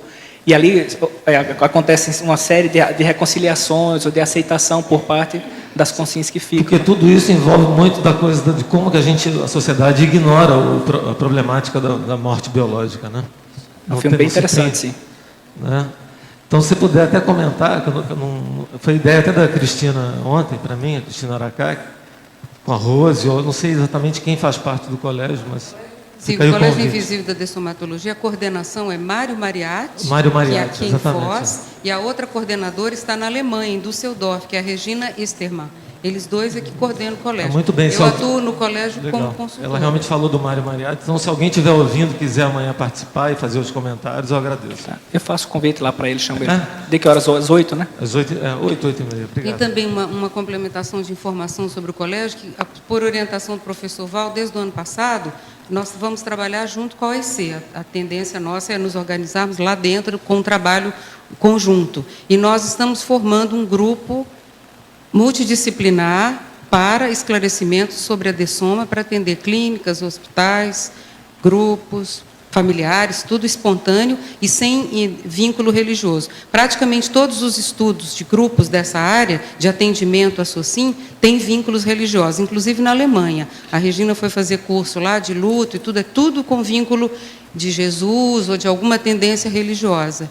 E nós queremos fazer justamente uma proposta nova para aquelas famílias, pessoas, dessomantes, terminais, seja quem for, que não têm interesse na abordagem convencional, que é uma abordagem inovadora. Então, nós estamos em formação desse trabalho. Obrigado.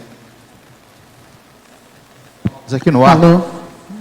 Desculpe, pode falar. Álvares, na página 87, o primeiro paradoxo, o paradoxo da consciência suicida tanatofóbica. Tá, esse paradoxo, Mera, ele é bem interessante a gente ver, que até num dos debates que a gente teve, a gente trouxe essa questão, você estava participando desse debate, inclusive, que a gente vê que a consciência ela suicida, não é que ela não tem o medo da morte, mas é que a questão de sofrimento que ela passa hoje em dia é um sofrimento tão grande que ela não vê outra saída senão isso. Não é que ela perde o medo da morte, mas ela vê a morte como a única solução para ela. Então, eu entendo isso como um paradoxo, porque dá para entender, né, uma pessoa que atenta contra a própria vida e essa pessoa não tem medo da morte, né? Não sei se eu consegui responder. Pode falar. Alô. Álvares, você disse há pouco que aqui na Conscienciologia já mandamos a tanatofobia para o escambau, né? Você usou esse termo aí, né? Você não acha o fato do teu verbete, dentro de 20 verbetes, ser o último a ser escolhido pelo povo aqui, não é sintomático? Eu falei da questão do conscienciólogo teático, né? Como é que a gente está muito dentro da condição da teoria, então não, acho que até a Adriana, a gente estava brincando hoje de manhã, ela falou, deixar o teu verbete por último, né? Por que será? Pois é.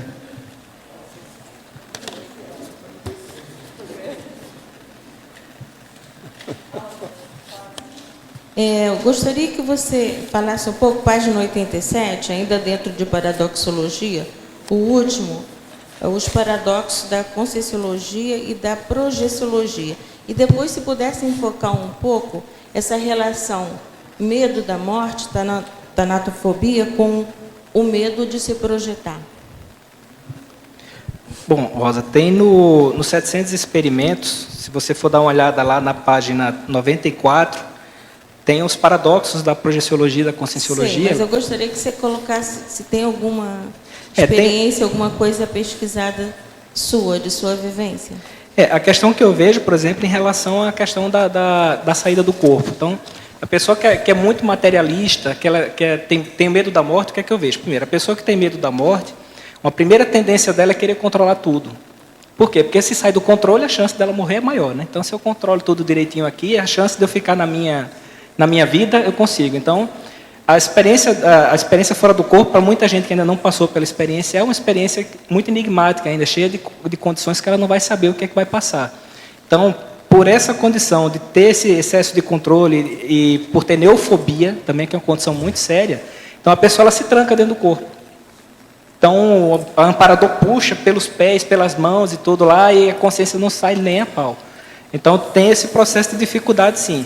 Mas tem outros vários para a gente trazer aqui também. Então, se você dá uma olhada lá na página 94, você vai encontrar diversos outros paradoxos que ela fala lá em relação a essa condição, né, da tanatofobia também. Eu já li, mas eu queria saber, por exemplo, quando você fala que o próprio soma, a própria consciência puxa, impedindo, no caso, o inconsciente, a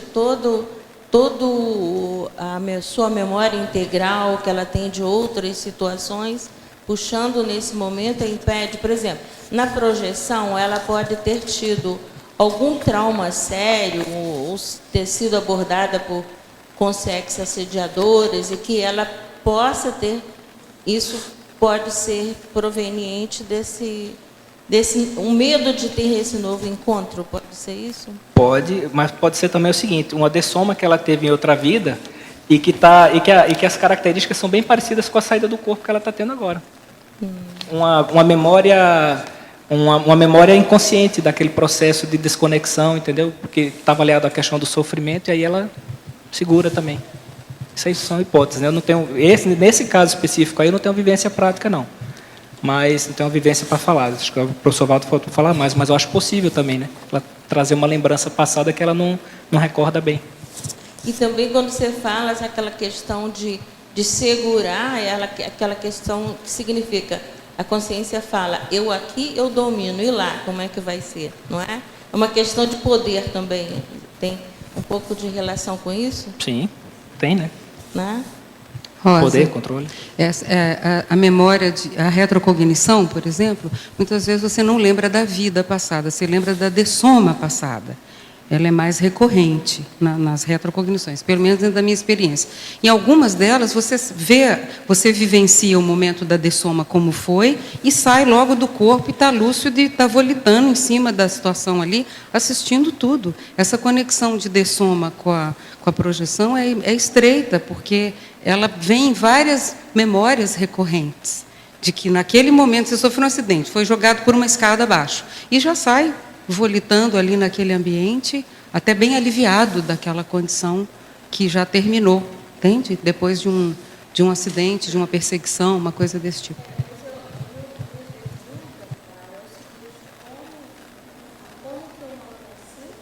Já conhecendo isso tudo, já sabendo ler, quer dizer, conhecendo não na prática, mas teoricamente, pode ainda enfrentar, não o medo da dessoma, mas o medo de se projetar.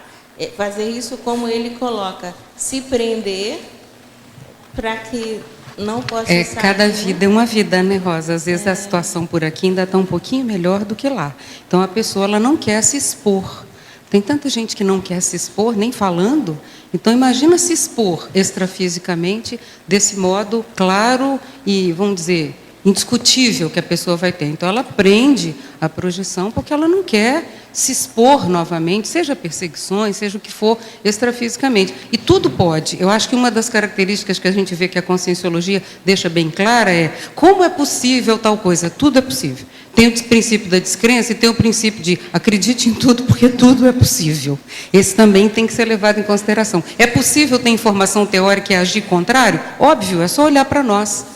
É óbvio. Então, essa coisa da gente ter sempre esse argumento, não estou dizendo que seja o seu caso, mas toda hora dizer, mas como é possível uma pessoa conviver com essas ideias e praticar tal ato? É porque ela é paradoxal, todas as consciências são paradoxais, e toda consciência pode tudo e ela é capaz de tudo, tanto para o bem-estar dela quanto para o mal-estar dela. Então, eu acho que esse raciocínio, ele ainda é um pouco é um pouco infantilizado nesse sentido. Porque imagina se um serenão vai dizer assim, puxa, como é que a Malu pode fazer isso sabendo das coisas que ela já sabe?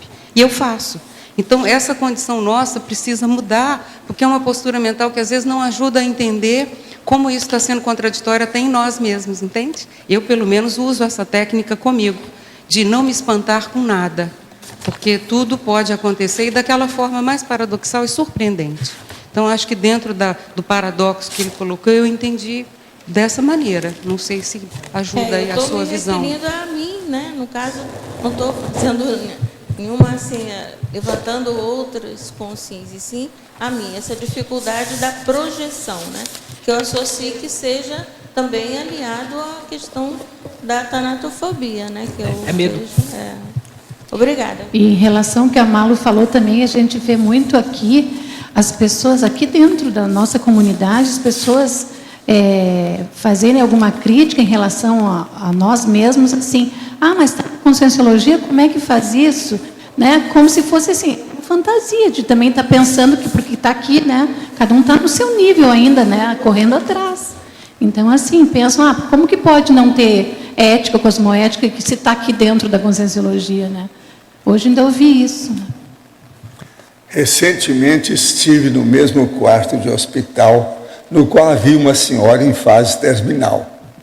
Diariamente ela recebia visita dos parentes e alguns mais próximos estavam tentando convencê-la a aceitar a religião deles.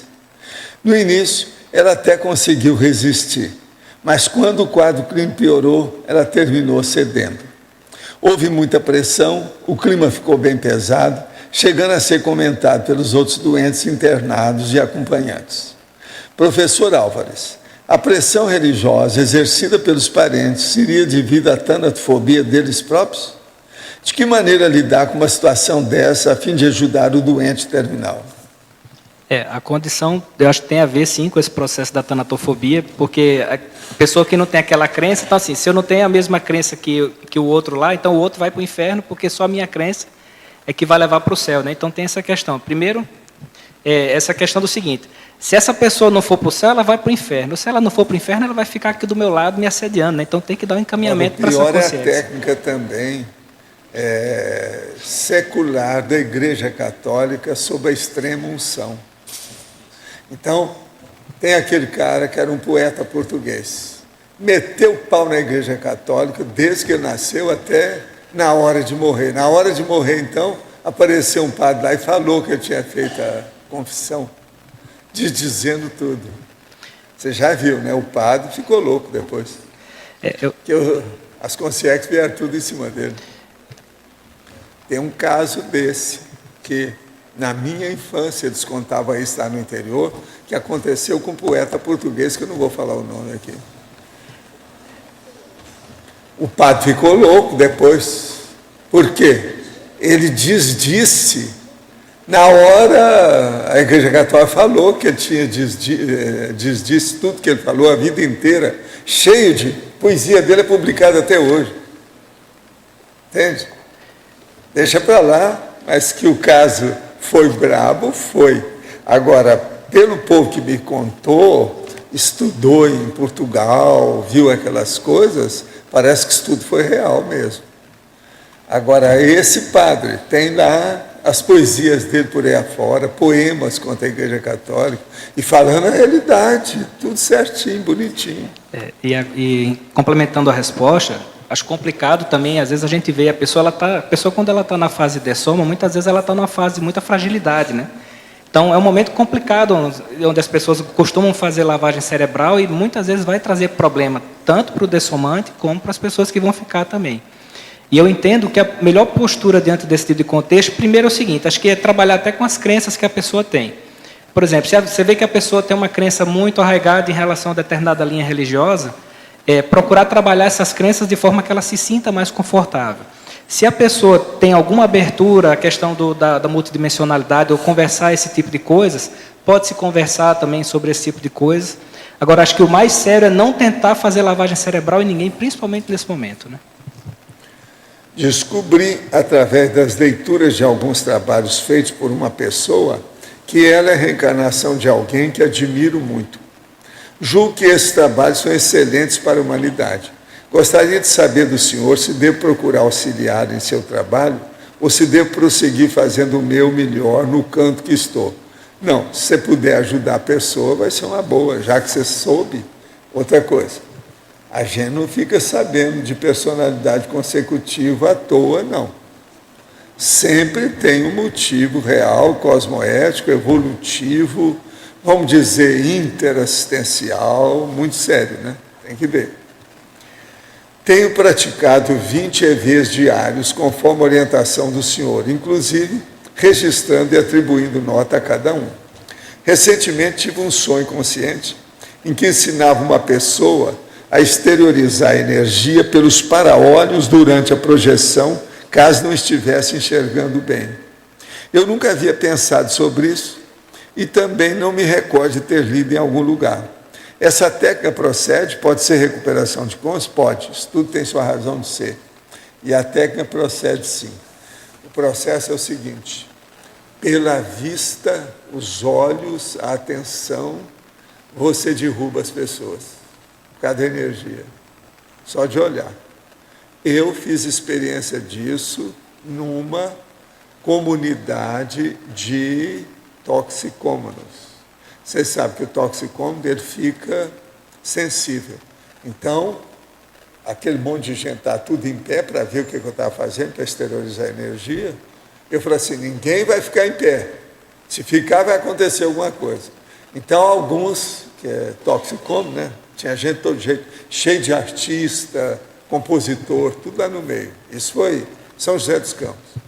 Agora, aí eles ficaram em pé. Na hora que ficaram em pé, eu falei assim, olha, eu vou abrir o canil. Vou tocar os cachorros em cima de vocês, assolar os cachorros. Pode, não tem nada. Eu coloquei 3 caíram na hora. Entende? Agora, veja, o processo de olhar. Eu só fixava o cara assim, um por um. Entende? Ali, ó, ia o processo de energia. Isso foi lá na clínica Maxwell. Tinha gente aí, nossa, da Conscienciologia que viu minhas coisas todas lá. Porque esse povo, com a toxicomania, eles já são semi-mortos. Um cara, por exemplo, ele começa a usar o crack, ele vira semi-morto. É um zumbi. Ele fica alterado. Então, nesse processo, às vezes eles estão descoincididos. E descoincididos com possessão, com assédio. Entende? Nesse caso é sensível, o negócio de qualquer coisa. Agora, então, isso a gente nunca deve fazer com a pessoa em pé, que ela cai. Outra coisa, eu já ensinei essas coisas do em pé com o processo do olho, de olhar na pessoa assim, ó, para a criança. É um perigo, que a criança derruba na hora o outro. Que a criança, na questão do desenvolvimento da energia, ela desenvolve mais depressa do que um adulto. O adulto já está cheio de processos viciosos, boca torta, maus hábitos, vícios. A criança está purinha, então ela admite tudo que você falar. A hora que ela admite, ela tem confiança no negócio que a gente está falando, o que é um perigo. Então a criança derruba a outra, em pé, só de olhar. Então, tudo é o processo dos olhos, com o problema da energia. Agora, o olho nada mais é do que o veículo do processo da energia. Por quê? Tem gente que olha para o outro e vê as energias, então vê os raios que saem dos olhos da pessoa. Isso tudo ocorre, isso é real. Isso não é brincadeira só, não é literatura. Agora, depende de ter clarividência para isso. Está me chamando a atenção, porque já é a 3ª ou 4ª pergunta que fala de algumas coisas relacionadas ao olhar, ao olho, né? Que relação você vê entre esse processo do olhar e da tanatofobia? Olha, o processo de olho, esses dias eu estava falando com aquela moça que estava ali, ó, que ela estava sampaco, porque ela ia olhar lá para o telão, a hora que ela fazia isso, aparecia tudo branco lá, o olho dela. Entende? Pode ser que seja isso, as pessoas viram o que é que nós falamos. Isso faz uns 2 ou 3 dias, não faz? Pois é, quinta-feira. O símbolo da morte é fechar o olho. Mas agora eles fecham o olho porque fica com medo da pessoa, que é o cadáver, olhar para você. Pois é, mas em essa todo que é a lugar. situação, isso é da antiguidade. Ó, é antigo. É todo lugar. Para dizer que E outra morreu, coisa, fecha o olho da a pessoa. técnica é levar os dedos assim, ó, os dois assim, ó, e fechar simultaneamente os dois olhos. Não, tem cadáver, se deixar aberto, ninguém vai no... A pessoa entra lá e cai fora na mesma hora, de medo. Tá do olho. O negócio não é fácil. Talvez também não querer enxergar a morte também, né? Talvez. Pois é. Agora, cadáver, você sabe, sempre tem muito mito, né? Muita superstição, muito rolo que tem em matéria de cadáver. Cadáver é um negócio sério. Mas, ô Cris, o que é? Visão, eu conheço que se fica com os olhos abertos, leva a um outro. Isso eu tenho escutado. Aí está Mas a superstição, não, por eles isso. fecham isso porque ninguém quer ver o cara de olho lá. Ele está morto, ele não pode estar enxergando nada. É assim que eles pensam. Tem que fechar a janela. O problema é esse. E com os dois dedos, simultaneamente. É tudo assim, com muita solenidade. Sabe? Agora, veja, esse povo não teve aquela experiência minha com um cara que quis furar meus olhos. Eu segurei, me afastei, etc. Ele morreu na hora. Esse aqui é o duro. E ele morreu assim. Aquele olho. Sabe? Agora, o homem é terrível. Não era fácil. Eu sempre falo o caso de Oz, que é aquele também do Balzac, né? Do Pierre Grandet, que é o pai Grandet, que ele era doido por dinheiro a vida toda. Então, na hora, foram fazer a extrema-unção e levaram o Cristo, o crucifixo de ouro, né? Amarelo. Ele, ouro, e morreu. Quer dizer, morreu feliz com tanto ouro no crucifixo. Entende? O negócio é sério. Agora, gente, uma coisa que eu queria chamar a atenção. Vocês devem ver aí, principalmente vocês que cuidam do próprio corpo, o cineclube e ver os filmes. Vocês já viram que o nosso chefe, como é que ele está parecendo ator de cinema? Olha lá a cara dele. Olha o cabelo penteado. Ele está assim, olha só, ele está impressionante. Olha lá o cabelo penteado, a situação. Ele mexe com tantos atores lá, com os filmes, que está aparecendo agora. Esse negócio eu acho que vale a pena vocês pensarem. O que é que você vai apresentar amanhã? Você já falou aí? É bom falar. Pois é, esse filme é muito bom. Estava convidando, né? A partida é sobre esse assunto seu. Mas, Walter, é isso que a gente estava falando aqui.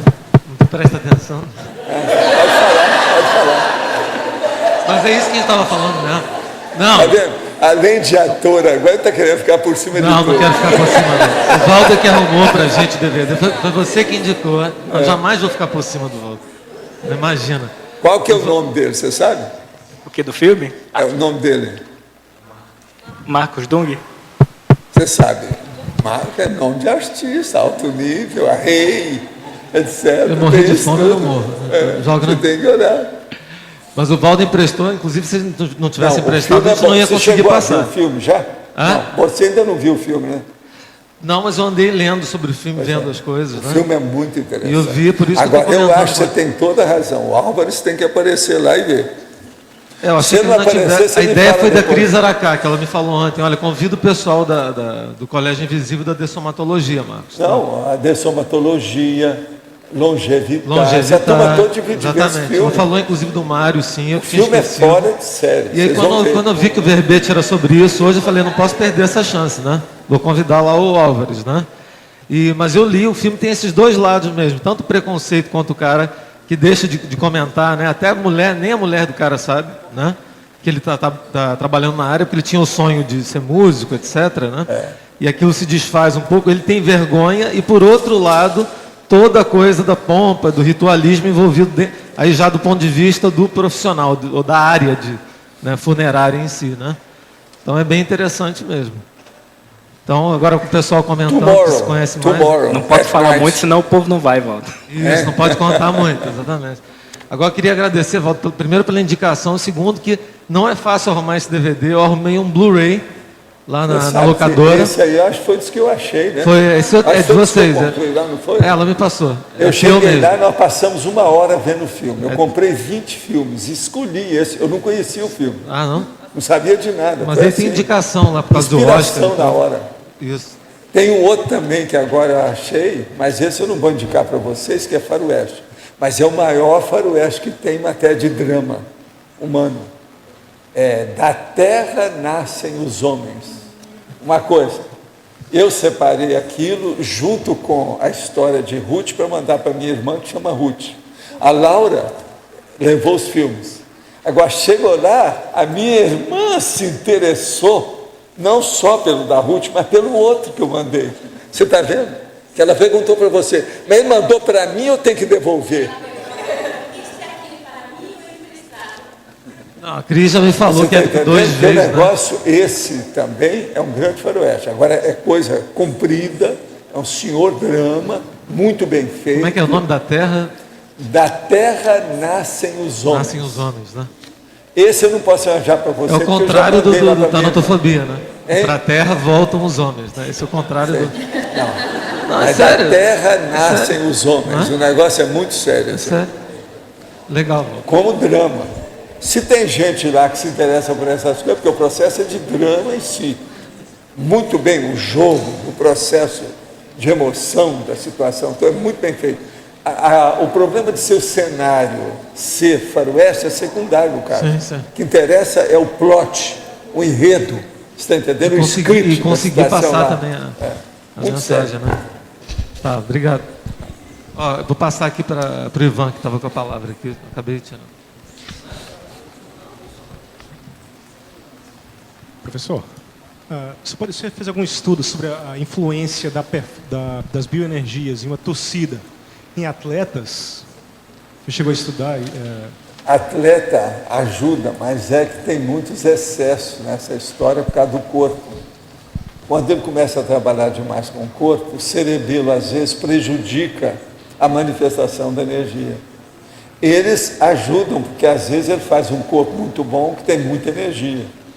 Mas agora, no processo de emprego propriamente dita, o esportivo, essa coisa toda, entende? Vamos dizer, o desportista, como se fala, ele às vezes ele fica muito preso no processo do corpo. E a energia, entendeu? Fica secundária. Você quer dizer que a influência da torcida, 50 mil pessoas jogando energia no atleta, ele pode não... Sim, mas isso é o artista, o atleta, o jogador de futebol, o sambista, entende? Todo mundo tem isso, a pessoa que fica. Outra coisa, sobre esse aspecto, seria bom te falar o seguinte, já foi registrado, isso já vem há décadas, que quando uma pessoa muito notória, aquilo que é chamada personalidade pública, e ela está muito na onda, você está entendendo? Por exemplo, vamos supor, nessa semana, o Obama está muito na onda devido à morte do Bin Laden. Então, você veja, essa pessoa, se ela, por exemplo, pegar um resfriado, na mesma hora que ele vira pneumonia. Por quê? Muita gente está pensando na pessoa. Aquilo que está pensando nela, às vezes tem muita gente que está pensando contra. No caso do Obama, vocês sabem que é muita gente que fez manifestação, até em Londres, contra o negócio da morte do jeito que foi. Porque aquilo foi um negócio que é uma execução. Um negócio totalmente errado. Nem na guerra não se permite uma coisa dessa. Então, veja, se esse homem pegar um resfriado, é um perigo. Na mesma hora ele pode pegar uma pneumonia, que as energias vão todas em cima dele. Você está entendendo? Não. Agora, isso ocorre muito com a pessoa em palanque. Eu, por exemplo, já falei com vários políticos durante a minha vida. Você sabe, de vez em quando eu tenho contato com políticos, essa coisa toda, que eles às vezes me procuram. No Brasil, no exterior, tudo isso aconteceu. A mesma coisa é artista. Artista, principalmente de música, compositor, muitos desses atrás de mim. Agora, esse, quando eu vejo que ele tem alguma coisinha pequena, eu falo assim, corta a sua aparição. Você não deve aparecer em palanque, que é um perigo. Porque se ele tiver com alguma coisa, aquilo, em vez de ajudar, pode piorar. No entanto, tem gente que às vezes sai bem com isso. Ele chega lá com aquela energia, a ovação, o problema todo, eleva o egão dele, a autoestima, o amor próprio, ele melhora. Mas uma boa parte não é assim não. Ele chega lá, o negócio está segurando o cara, ele está fazendo aquilo às vezes até sem interesse, a energia toda vai contra ele, é negativo. Então é preciso ter muito cuidado com isso, do ponto de vista do geral. Entende? Você entendeu, né? O que quer dizer? E no caso da influência de um grande número de pessoas em uma consciência, isso não perturba? Não. Se uma pessoa tiver, por exemplo, totalmente fechadinha, num núcleo, como é que chama isso? Tem um nome. Encapsulamento. Se ela tiver banana para 50 bilhões. Então a pessoa acaba se encapsulando como um mecanismo de defesa dessa intrusão. O processo é encapsulamento. Você pensa bem, o serenão está por cima disso tudo, por causa de encapsulamento. Ele se fecha, acabou. Fim de papo. Vai em qualquer lugar. Nada funciona contra. Entendeu como é que é? Há uma blindagem. Isso é que nós chamamos da blindagem energética propriamente dita. Isso existe. Essas coisas existem. Agora, eu quero agradecer muito você, que você trabalhou muito bem. Pelos meus cálculos, eu consegui 15 revisões aqui. Vou sair com o meu amor próprio, aquilo que eu estava falando, amor próprio elevado, porque o homem é uma fera. Agora, nessa questão da perfilologia, masculinologia aqui, feminologia, ele caiu de 4 dessa vez totalmente. Mas, valeu. Eu quero agora ver o livro, etc., o próximo verbete, tudo isso. Muitas graças. Os nossos comerciais, por favor. Obrigada. As pontuações da tertúlia de hoje foram 102 assinaturas no livro de presença, 23 perguntas presenciais, 18 perguntas respondidas online, 53 votos presenciais, 16 votos online. Hoje temos 3 recados. Adriana, Quinta Jornada de Educação Consciencial, Magda, curso Energometria, Virgínia, Congresso Internacional de Inversão Existencial e Congresso Internacional de Serenologia. E antes, Fernando vai falar sobre os amigos da enciclopédia. Boa tarde. Nós queremos reforçar junto aos amigos da enciclopédia que vocês podem hoje, já tem essa opção de fazer o download da Enciclopédia da Conscienciologia pelo site do programa Amigos da Enciclopédia. Então, basta acessar lá com a sua senha, seu login. Se não tiver a senha, entre lá no suporte técnico, ou fale conosco e peça a sua senha, te manda uma senha nova para você acessar e fazer a baixa do último CD-ROM aqui com 1.820 verbetes, que foi em 7.200 páginas. Essa é a última edição, está à disposição do Amigo da Enciclopédia no site. E nós temos também, para o mês de maio, continua a promoção. Aquele que fizer a renovação, a assinatura do programa Amigos, vai ganhar um DVD, o documentário da viagem para o Sr. Valdo Vieira a Uberaba em outubro de 2010. Obrigado. Olá a todos. Uma informação a respeito da chamada de trabalhos da 5ª Jornada de Educação Conscienciológica. Foi prorrogado o prazo até o dia 16 de maio, meia-noite, horário de Brasília. Então, aqueles professores, docentes, candidatos que queiram mandar suas experiências sobre a docência conscienciológica, o prazo para envio dos trabalhos está até o dia 16 de maio. Informações podem ser obtidas pelo site da Reaprendência, tá? www.reaprendência.org, ou quem quiser enviar diretamente os trabalhos pode enviar para contatos@reaprendência.org. Mais informações é só entrar em contato com a IC, tá? Obrigada. Boa tarde a todos. Quero reforçar o convite para o curso Energometria aqui em Foz do Iguaçu, nos dias 28 e 29 de maio. Informações e inscrições na recepção do CAEC. O curso vai ser no Auditório do Discernimento. Qualquer informação, o telefone é o 4535-2652 do CAEC ou através do e-mail caec@caec.org. Muito obrigada e um bom final de semana. Boa tarde a todos, pessoal.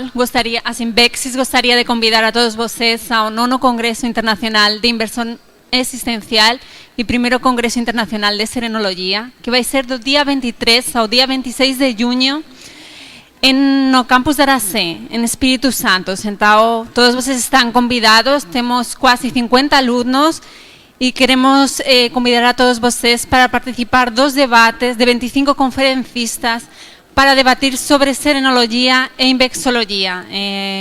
Venha participar, contamos com seu apoio, pois o lucro deste evento será para o término da construção do serenário aqui no campus da Simbexis e também 50% para amigos da enciclopédia. Obrigada. Para maiores informações no cursos@simbexis.org ou no site www.asimbexis.org. Obrigada. O verbete eleito para amanhã é anti-envelhecimento cerebral, especialidade gerontocerebrologia, autora Rosa Nader. Obrigada e boa tarde a todos.